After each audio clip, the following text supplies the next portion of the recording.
If we're going to do some Monday morning quarterbacking talking about politics, we should bring in somebody who knows something about it. Look at that, the former Speaker of the House, Newt Gingrich. Good morning to you, sir.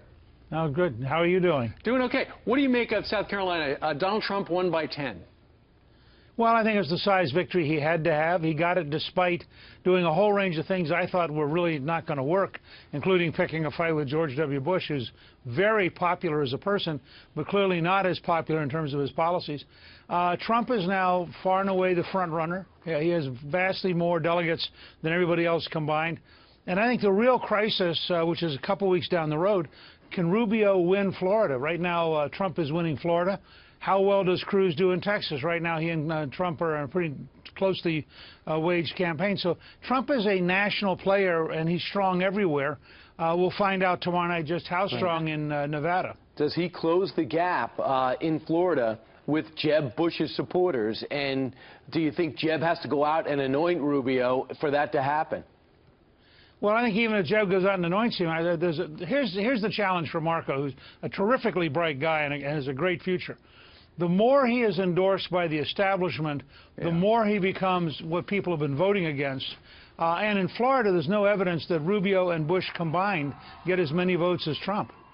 And, good point. Mr. Speaker, where do you think the support as far as dollars from Jeb Bush's campaign is going to go? Will it go to Senator Rubio?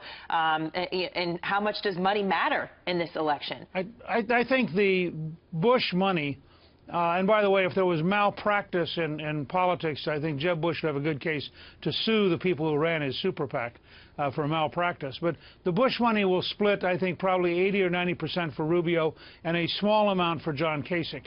But I think that that money, once somebody who they're comfortable with, and I think they're uncomfortable with Cruz and they're very uncomfortable with Trump. Well, they are uncomfortable with Trump, the GOP establishment. You talk to the GOP establishment. I mean, you're part of it for the most part. This is their nightmare scenario. What are they trying to do? Oh, I think they live in a fantasy land right now. Donald Trump is tapping into something in the country that's real. And if you take Trump's vote and Cruz's vote and Carson's vote, the three outsiders, they are once again at about 62% in South Carolina. And they have been consistently above 60% everywhere in the country if you pull together all of the insurgents. And there's a message there.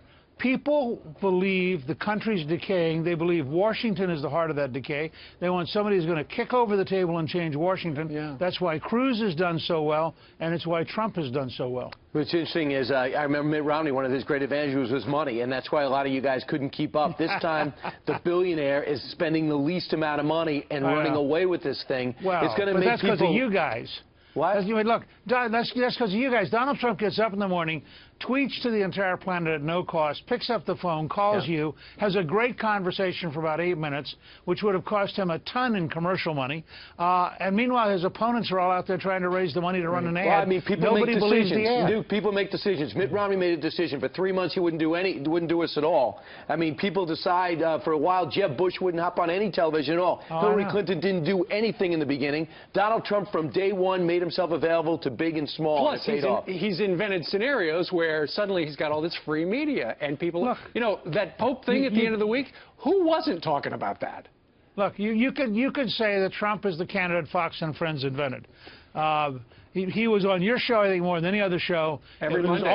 It was always a happy, positive conversation. Yep. He just kept going around the country, and this is one of his great advantages. He loves what he's currently doing. And he is having a ball. That gives him more energy. Yep. And the fact that he can get on his plane to go back home, to get up in the morning, get back on his plane, a pretty comfortable life for a presidential candidate. You know what? I want to be a billionaire, too. Just saying. All right. Newt, thank you very much for joining us today. Thanks. All right.